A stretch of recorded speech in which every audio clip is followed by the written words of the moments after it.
लोगों को तो कुछ भी कहने का अधिकार, कुछ भी बोले। हम ये देख रहे हैं तस्मात् शास्त्रम प्रमाणम थे। शास्त्र प्रमाण क्या है?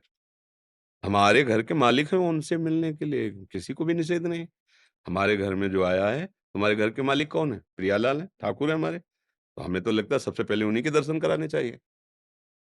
अगर कोई भी आया है, तो सबसे पहले तो हमें यही भावना करनी है ना कि ठाकुर का ये महल है, ठाकुर यहाँ विराजमान है, आप उनके यहाँ आए हो, हम सेवक हैं, आपकी सेवा करें, सबसे पहले मालिक की दंडवत करो।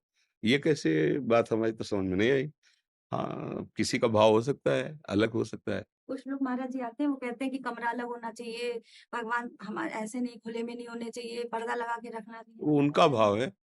हमारे ठाकुर जी हैं, हमारे पास जगह नहीं तो अपने साथ शयन कराएँगे, अपने सिरहाने विराजमान कर लेंगे उनको। समझो, मान लो एक कमरा है, हमारे ठाकुर जी विराजमान हैं, हमारे पास ऐसी व्यवस्था नहीं, हम एक अलमारी में विराजमान किए, शयन कराने के लिए जगह नहीं, एक ही कमरा है। तो आप भी हमारे सिरहाने जैसे तकिया रखी ना, इतना बड़ा तो मान लो बेड होता ही बिस्तर, तो सिरहाने वो हैं, या हम लेटे हुए हैं, या बच्चा लेटा हुआ है। अरे हमारे घर के सदस्य हैं प्रभु। भगवान को अपनापन चाहिए, प्यार चाहिए, वो सब भगवान, भगवान, भगवान लेकिन हैं तो हम उन्हीं के, हैं तो उनके अंश। वो हैं कौन? हमारे प्रभु हैं, कोई परदेसी थोड़ी हैं, कोई और थोड़ी है। वो बहुत बड़े हैं लेकिन हैं तो हमारे ही ना, बात समझना है। अगर ये भाव है, तो कोई परेशानी नहीं। अगर वैदिक सिद्धांत और वेद, तो फिर बात अलग हो गई। अब देखो मंदिर में कैसे मर्यादा से सेवा होती है। घर में हम जो विराजमान किए, तो हमारे घर के ठाकुर हैं। मंदिर के ठाकुर के साथ तो हम व्यवहार वैसा नहीं कर सकते ना। कुछ क्षण दर्शन किए थे, वहाँ तो सब वो राज दरबार है। लेकिन हमारे घर के जब वो राज दरबार से घर में आते हैं ना, तो वो अलग बात होती है। राजा अपनी पोशाक और अपनी रुआब राज दरबार में रखता है, और जब घर में आता है ना, तो पोशाक और रुआब दोनों बाहर कर देता है। तभी वो सुख पाता है। अपने घर के जनों, अगर वो राज ठसक से रहे, तो फिर घर में भी सुख नहीं मिलेगा। इसीलिए जो वास्तविक प्रेम की उपासना है, वो अपनेपन की उपासना है। ठाकुर मेरा वो यार है, ठाकुर मेरा दोस्त है, मेरा जीवन धन है। जो जैसे भाव से, हम वैसे ही उनका सेवन करें। हम अलग-अलग भावना है, हम उनका भी विरोध नहीं करते, क्योंकि वो ऐसी भावना से हैं। यथामाम प्रपद्यन्ते। लेकिन हमारी भावना है कि ठाकुर जी हमारे घर के एक सदस्य हैं, और सबसे बड़े सदस्य हैं।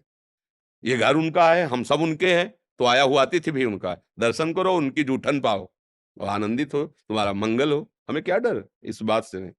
ऐसा नहीं कि हम कोई केवल भावुकतावश बोल रहे हों, ऐसा नहीं है। ये प्रमाणित बात है। हम भगवान के अंश हैं, संपूर्ण सृष्टि भगवान है, और ठाकुर घर के हमारे मालिक हैं। हम उनके सेवक हैं। नाथ सकल संपदा तुम्हारी, मैं सेवक समेत सुतनारी। कोई भी आए मालिक के पास जाके दर्शन कर सकता है, प्रणाम कर सकता है, क्योंकि हम उन्हीं की जूठन तुम्हें पवाएँगे। प्रभु का प्रसाद ही तुम्हें पवाएँगे। हमारे पास है क्या प्रभु के सिवा? जो कुछ भी है सब उनका है। कितना बढ़िया सिद्धांत, इससे भगवत प्राप्ति हो जाएगी। लोग क्या कहते हैं, ये तो सुन के पागल हो जाओगे। कभी भी लोग अच्छा नहीं कहेंगे। आप कुछ भी करो, अगर 50 आपको सपोर्ट देने वाले हैं, तो 50 आपका विरोध करने वाले हैं। कहीं भी कुछ भी, पूरे जीवन भर देखा है। हमको किसी की तरफ नहीं देखना, अपने मार्ग अपने गलत नहीं होने चाहिए।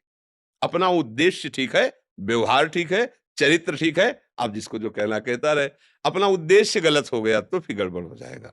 अगर हमारा दिखावा भाव आ गया कि हम भी भगत हैं, आओ देखो हमारे ठाकुर के, वो गलत हो जाएगा। और ये भाव हमारे मालिक हैं ठाकुर घर के, ये भाव मंगल में।